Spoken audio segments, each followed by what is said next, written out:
الو اتفضل. الو السلام عليكم. اتفضل. وليد اسماعيل، اولا سؤال، اسمح لي اذا تصبر وياي 5 دقائق اهدم دينك، اقسم بالله بس 5 دقائق واتحداك. انت تاني بدون تغيير الموضوع. ما اغير الموضوع طب بس ولو العصب من ماشي الموضوع. اولا هخليك، معلش هخليك تهدم دينك دلوقتي ما تقلقش. طب ولو غيرت قدام، لو الحمد لله. غيرت الموضوع امام الناس، لو غيرت الموضوع امام الناس. لا، ما اقسم بالله في موضوع الخمس. طيب جميل قوي. طيب خد بقى سؤالي في موضوع بس الخمس اسمح عشان لي، تجاوب عليه. ماشي؟ اسمح لي اسمح لي. لا ما اسمح لك، خد تفضل الاول السؤال عشان تفضل. الناس تفهم السؤال. ماشي؟ نعم نعم تفضل. هل التحريم بالمسمى ام التحريم بالعله؟ اي تحريم تقصد؟ أي تحريم في كتاب الله في سنة النبي صلى الله عليه وسلم، هل التحريم بالعلة أم التحريم بالمسمى؟ اعتيادي كله تحريم بالعله. حلو قوي. يعني مثلا دلوقتي هديك مثال، الخمر حرمت لأنها تذهب العقل، فبالتالي الحشيش حرام، بالتالي أي شيء يذهب العقل حرام، يبقى التحريم بالعلة، صح؟ نعم. ما علة تحريم الزكاة على النبي صلى الله عليه وسلم وآل البيت؟ اتفضل. الحمد لله. تعطيني مجال بس دقيقة بدون أن تقاطعني؟ لا مش هقاطعك، بس جاوب على السؤال، اتفضل. نعم. يا السؤال يحتاج له مقدمات. لا ما مقدمات، أنا مش أنت مش هتخطب خطبة قدام الكونجرس ولا الاتحاد الفيدرالي. لأن حضرتك الآن أنا سألتك سؤال، ادخل في الإجابة مباشرة. ما علة تحريم الزكاة على النبي وآل البيت رضي الله عنهم وارضاهم صلى الله عليه وسلم؟ لأنها من أوساخ الناس. لأنها من أوساخ الناس. ليه؟ ما أنت ما أعطيتنيش إجابة. ما أعطيتنيش إجابة. ليش ما أعطيتك إجابة؟ لا مش دي مش إجابة، لأنها من أوساخ الناس دي مش إجابة. شنو الإجابة تريد أنت؟ الإجابة لأنها مما تبقى من الناس وفضل مال الناس، صح؟ نعم نعم. ففضل مال الناس وما تبقى من الناس سمي أوساخ، صح؟ نعم. طيب نروح للخمس. أليس الخمس أيضا من فضل أموال الناس ومما تبقى من الناس؟ لا. نعم. يبقى أوساخ الناس. لا ليس من أوساخ الناس. لا أنا ما سألتك ليس من أوساخ الناس ولا لا، أنا ما سألتك، أنا قلت لك الخمس مما، أنا قلت لك بس الخمس مما تبقى من أموال الناس أم لا؟ لا إزاي؟ أنا أقول لك. لأن الله سبحانه وتعالى، أنا جاوبك، لأن الله سبحانه وتعالى شرعه لرسول الله، واعلموا أن ما غنمتم من شيء فإن لله. أنا ما سألتك عن التشريع. أنت كده هترجعني تاني وللسؤال تاني، هل العبرة هل التحريم بالمسمى ولا بالعلة؟ إحنا بنتكلم على علة التحريم مش على التشريع. قلت لك بالعلة، ولكن جميل الله سبحانه وتعالى بس ما عشان ما نطولها، هي قصيرة نطولها ليه؟ الآن اتكلمنا قلنا أن الله حرم على النبي صلى الله عليه وسلم أخذ أموال الناس لأنها فضل ومما تبقى من الناس، وسماه الوسخ أو أوساخ الناس. نروح على الصدقة، نفس الشيء، مما تبقى من الناس أو فضل أموال الناس فسماه وسخ الناس أو أوساخ الناس. نروح على الخمس. هل الذي يدفع الخمس مما تبقى من المال بتاعه ولا لا؟ لا إزاي؟ لأن هذا حق المفروض في أمواله. يا باشا احنا ما بنتكلم عن الحق المفروض، انت ما تدخلنا عن الحق المفروض. انا بتكلم عن الصورة، عن العلة. عن العلة. بس اسمح لي عن العلة لو سمحت. تعطيني مجال. لا والله ما اديك مجال تدلس على الناس، والله ما اديك مجال. احنا بنتكلم عن العلة في التحريم، العلة. تريد تتكلم وحدك اولا. لا مش راضي اتكلم وحدي، انت عايز مجال عشان تدلس على الناس. هي محكمة ومتشابهة. بقول لك والله الخمس محكمة ومتشابهة. والله ما هتعرف تهرب مني. احنا بنتكلم على علة التحريم. علة التحريم في الزكاة أنها فضل ومما تبقى من أموال الناس. علة تحريم الصدقة على النبي صلى الله عليه وسلم أنها فضل ومما تبقى من الناس. نروح على الخمس، أليس فضل ومما تبقى من الناس؟ نعم لا. هتقول لا، هتضحك على نفسك وتضحك على الناس، لأن الناس كلها عارفة أن هناك مشابهة بين الزكاة وبين دفع الخمس، نفس المال نفس النتيجة، ولكن دي بنصاب ودي من غير نصاب. ومما تبقى من أموال الناس، اتفضل. احنا في العلة، هل الخمس من فضل أموال الناس ومما تبقى من الناس؟ نعم لا. اتفضل. إذا كل الناس عارفة بأن هنالك تشابه بين الزكاة والخمس، وهي فضل من أفضال الناس. لا أنا ما سألتك كل الناس عارفة ولا مش عارفة. أنا ما سألتك كل الناس. حاشا لله، حاشا لله، إلا الله لا يعرف ذلك. ما تغير السؤال. أنا ما سألتك. إلا الله لا يعرف ذلك. أنا ما سألتك. أنا قلت لك هل الخمس فضل مال الناس ومما تبقى من الناس؟ نعم لا. لا ليس فضل من الناس. ليه؟ أنا أقول لك لأن الله سبحانه وتعالى حرم الزكاة على رسوله وآل البيت لأنها من أوساخ الناس. أما الخمس فلم يحرمه، لذلك لم تكن فضل. يا ابني أنا بكلمك عن، أنت برضه رحت على المسألة الشرعية، أنا ما رحت على المسألة الشرعية، ومع ذلك عندي استعداد بس بعد ما اخلص النقطة دي، وليد ما لا والله ما اذهب معاك، والله ما اذهب معاك. الآن سؤالي هو، هل الخمس مما تبقى من أموال الناس أم لا؟ فضل أموال الناس أم لا؟ قل لي نعم وروح معاك زي بقى ما أنت عايز في الشرع، ونشوف هل آية الخمس وردت في الغنيمة ولا وردت في أموال المسلم. أعيد عليك السؤال تاني وآخر مرة، هل الخمس مال تبقى من المسلم أو فضل مال المسلم أو ما تبقى من مال المسلم؟ نعم لا. اتفضل. أنت ليش تقطع صوتي؟ عشان ما تدلس. اتفضل سؤال يلا. أنا وليد أنا أولا لا أدلس، مو مثلك مدلس. جاوب على السؤال لو سمحت. أنا مو مدلس. جاوب على السؤال لو سمحت. أجاوبك. احنا بنتكلم في أجاوبك. اتفضل. قلت لك بأن الخمس ليس من فضل ما بقي من الناس. يا سيدي أنا ما سألتك. لا يا باشا نفس العلة. أمال الخمس هو إيه؟ اشرح لي الخمس ده إيه؟ المسلم بيعمل إيه؟ لا اشرح لي المسلم بيعمل إيه؟ بيطلع الخمس إزاي؟ الخمس بيطلع الخمس ازاي؟ الخمس هو فرض مالي يتعلق بانواع اخرى من المال، منها غنائم الحرب والمعادن والكنز والغوص والمال الحلال المخلوط بالحرام. انا ما سالتك فرض ولا سنه. انا ما سالتك ما هي طريقه اخراج الخمس، يعني اخرجه ازاي؟ اعمل ايه؟ يعني انا مثلا دلوقتي معايا 1000 دولار، نخليها 1000 دولار، معايا 1000 دولار، اعمل ايه؟ نعم. اعمل ايه؟ في كل عام هذا ال1000 اذا كان فاضل عن مؤونة البيت او فاضل عن مؤونة المسلم يستخرج منه 5%. جميل قوي. يبقى انت حضرتك قلت ايه؟ الفاضل عن مؤونة المسلم، صح؟ الفاضل عن مؤونة المؤمن، وليس كما تدعي انت بانه من اوساخ الناس. كلامك تاني، ما انت وقعت وخلصت. يعني الفضل المال، يعني هي نفس صورة الزكاة، هي نفس صورة الصدقة. خلصنا منها. نروح للآية. يعني شوف وقعت زي البرطمان ازاي. الحمد لله رب العالمين. نروح بقى للآية.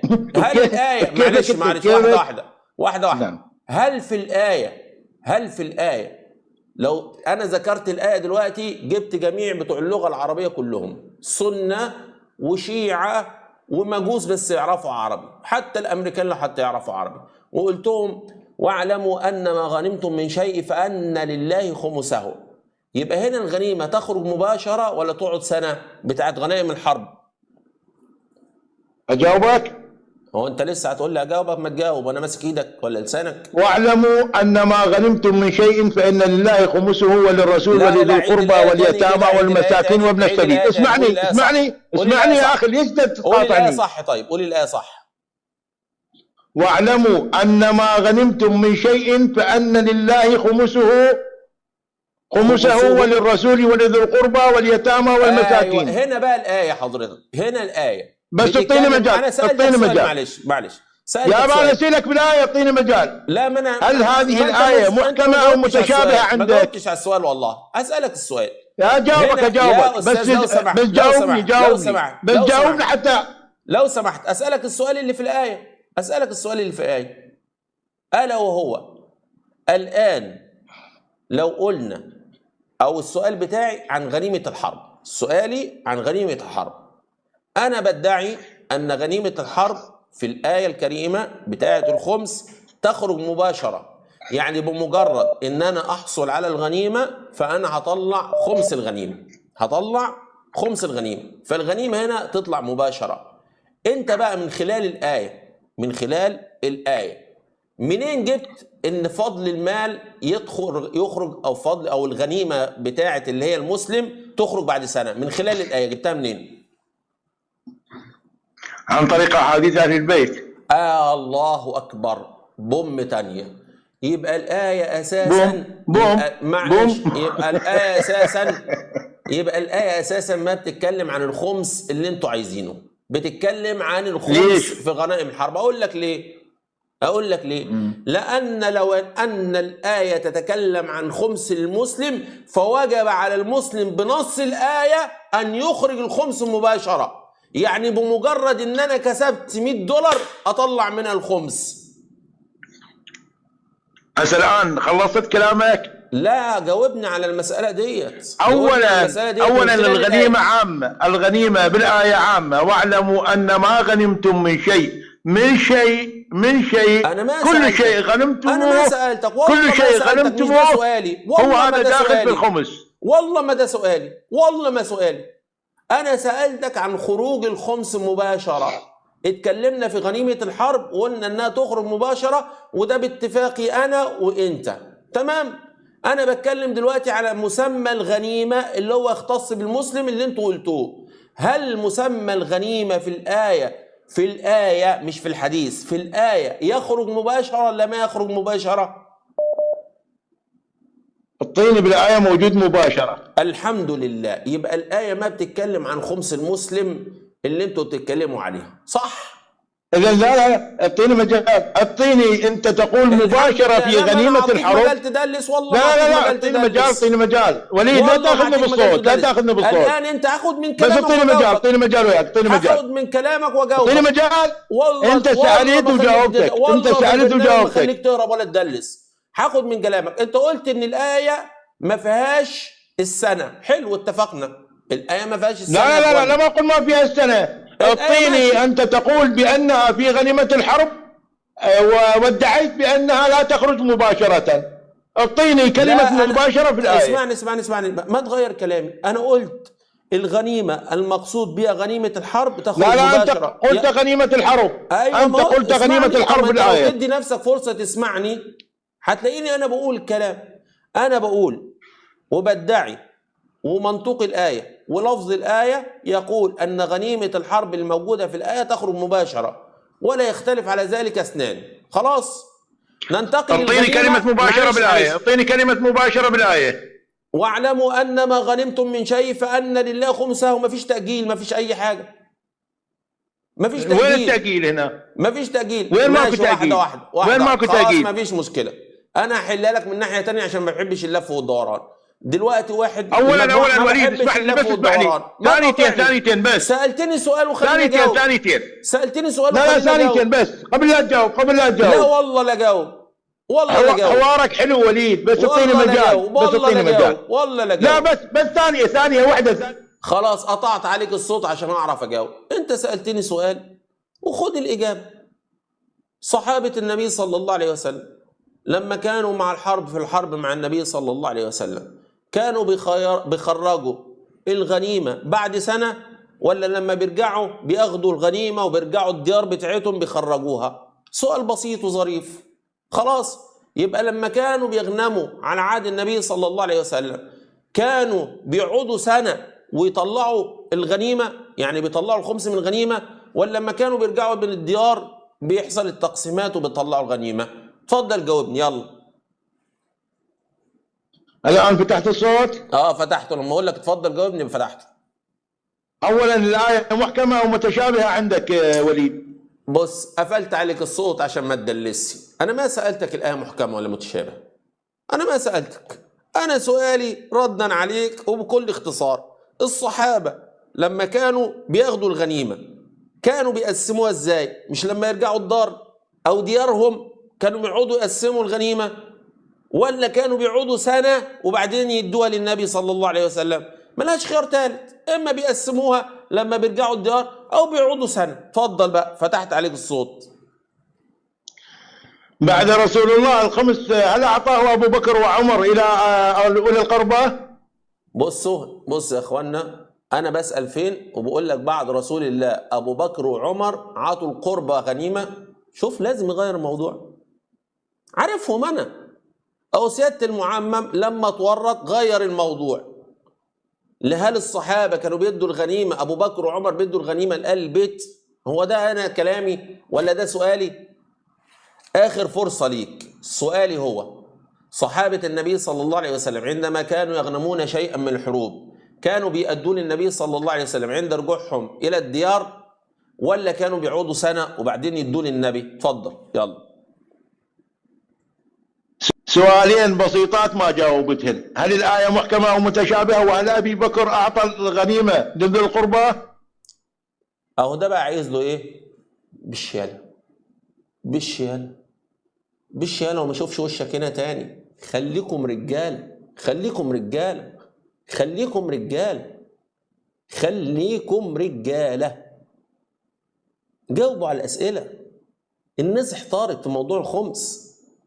امال بس فالح تحط العم على دماغك وماشي بيها ورايح وجاي ورايح الحسينية وجاي من الحسينية ومش عارف تجاوب على سؤال.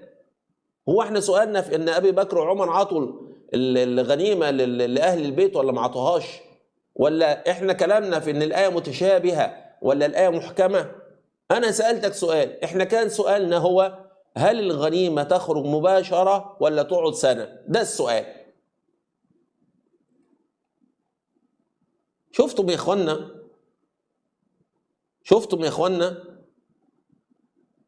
ما يستطيع. لذلك انا دايما بقول لكم ايه يا اخوانا، اوعوا تفكروا الشيعة جايين يناقشونا احنا. اوعوا تفكروا ان الشيعة جايين يناقشونا احنا. هو مش جاي يناقشنا، هو جاي يضحك على الغلبان اللي قاعد يسمع هنا. يعني جاي يضحك على الشيعي الغلبان اللي جاي قاعد في البث بتاعي هنا ويحاول ياكله بكلمتين ويحاول يستعطفه. فيستعطفه ازاي؟ يدخل ابو بكر وعمر. طب هو ابو بكر وعمر مالهم بالايه اساسا؟ يعني ابو بكر وعمر مالهم بنقاشنا اساسا؟ هو انا مثلا سالت قلت ابو بكر او عمر؟ يعني سالت انا؟ ولا انا حتى سالت قلت الخمس بيخرج لمين؟ ولا حتى سالت قلت ان اهل البيت مشتركين في الخمس ولا مش مشتركين؟ انا ما سالت. ولكن ازاي؟ لازم يغير الموضوع.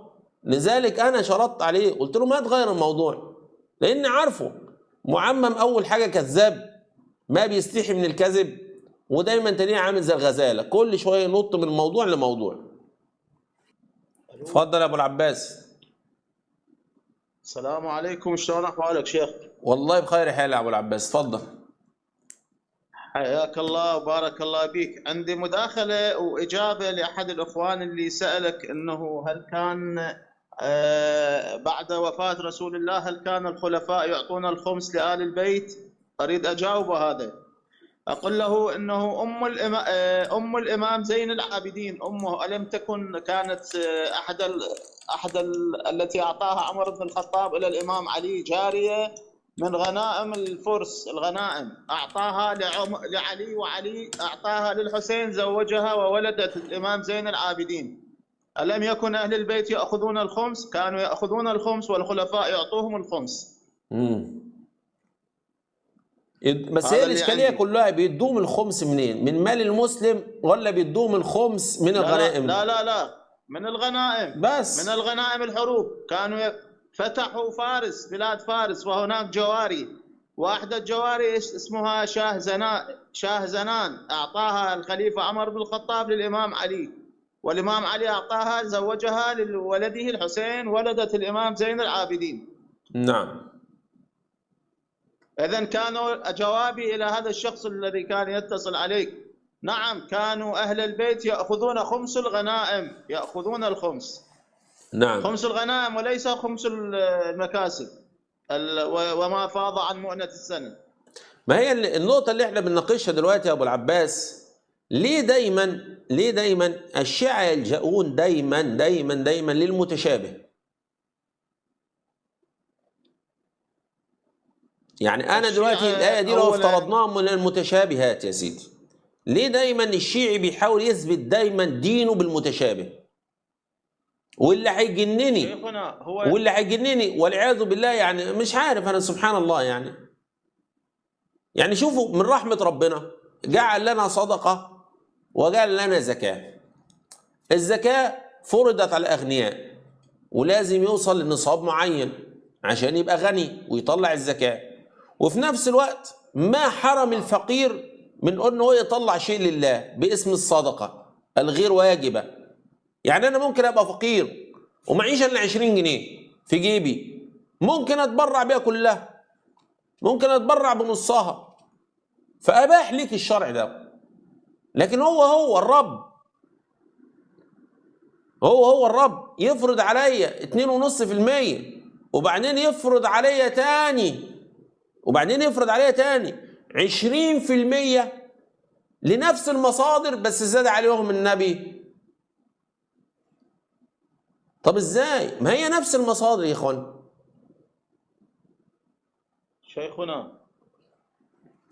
شيخنا اتفضل.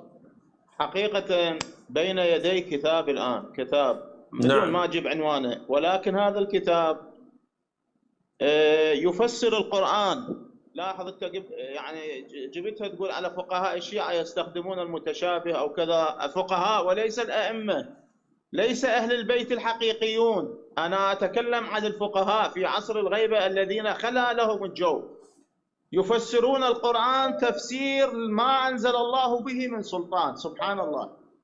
يعني عندما يقول ولا تركنوا مثلا يعني الظلم، القرآن نزل في زمن رسول الله، هنا الظلم يقول الظالم هو مثلا الذي لم يخرج إلى كربلاء مع الحسين، الذين ظلموا هو كربلاء، الذين ظلموا علي الهادي. يعني في الشغلات بعيدة ما أعرف من يجيبون أصلها، وحاشا أهل البيت، حاشا الإمام الصادق أن يتكلم بمثل هذا الكلام، إنما وضع عن لسانه. هذا حسب فهمي. لا يمكن قرآن يعني واضح نزل لقريش، ما علاقة قريش بكربلاء مثلا. الحسين لم يكن موجود في ذلك الزمان. نعم. هذول عرب من يسمعون القرآن، هو نزل بلسان عربي مبين لهم. شنو علاقة كربلاء بالقرآن؟ يعني ربما هناك إشارات بس، ولكن مو كل القرآن يفسروه يلصقوا على كلامك، يلتصق بفد حدث من الأحداث التاريخية التي حدثت بعد نزول القرآن. ده في حاجة مهمة يا أبو العباس. الله عز وجل عندما قال قل لا أسألكم عليه أجرا إلا المودة في القربى، ده قالها لمين؟ المفروض إنها قالها للكفار. تمام؟ ولو حتى العلماء دخلوا فيها المسلمين هتبقى مصيبة على الشيعة. ليه؟ قل لا أسألكم عليه أجرا إلا الخمس.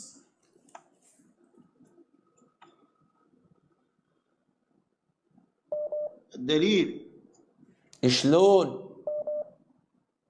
ما هو الدليل انه هو الخمس؟ ما هو مش هم فرضوا الخمس على المسلمين، والآية تقول قل لا أسألكم عليه أجرا.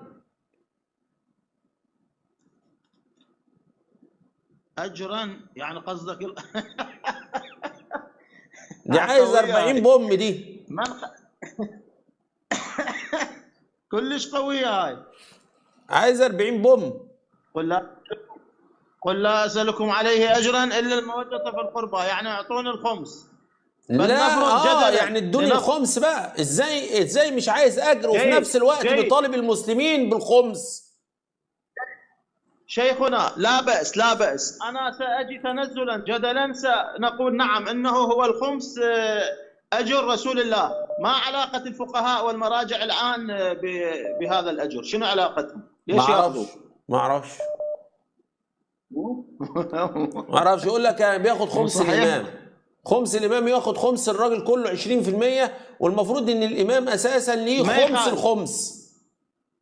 جيد، خلينا نقول هذا خمس الإمام، أنت شنو علاقتك تتصرف به الآن في هذا الزمان؟ قول لي بالله عليك. عقارات في لندن وعقارات في شنو أيوة صح. علاقتك يعني؟ صح. شنو علاقتك؟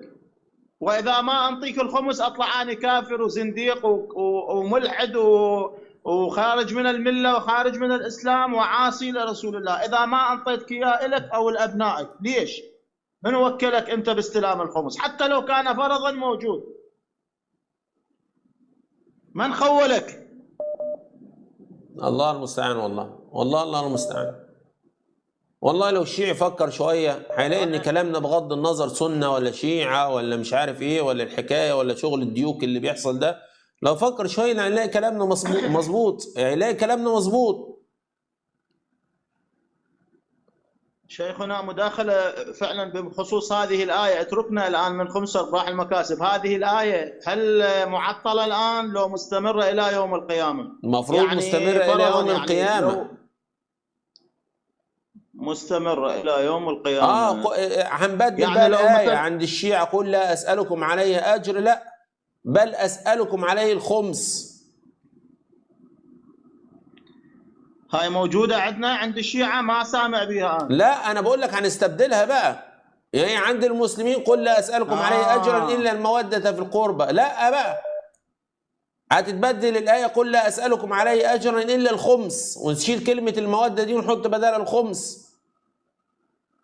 احنا لو ثبت عن رسول الله صلى الله عليه وآله ثبت نعطيه مو بس الخمس، نعطيه أرواحنا وعيوننا وقلوبنا، نعطيها لرسول الله سمعا وطاعة. ما هو سمعا وطاعة للنبي صلى الله عليه وسلم. بس ازاي يا ابو العباس؟ ازاي يا ابو العباس؟ يعني انا نفسي افهمها ازاي ربنا يفرض علينا زكاة وفي نفس الوقت يفرض علينا خمس؟ طب يا جماعة كانوا اتجمعوا الاثنين وخلاص، الاثنين كانوا اتجمعوا في حاجة واحدة وخلاص.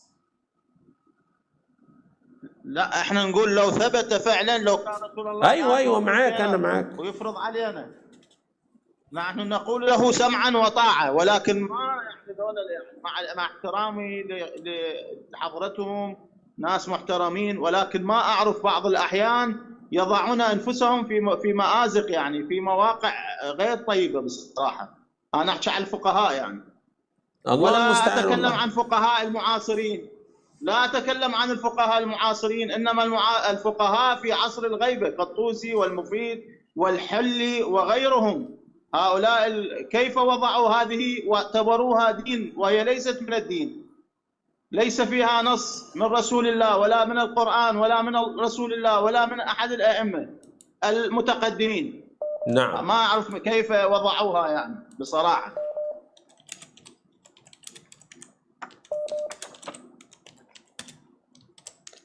الله المستعان. شكرا لك أبو العباس، ربي يبارك فيك. مع السلامة شيخنا. مع السلامة أبو العباس.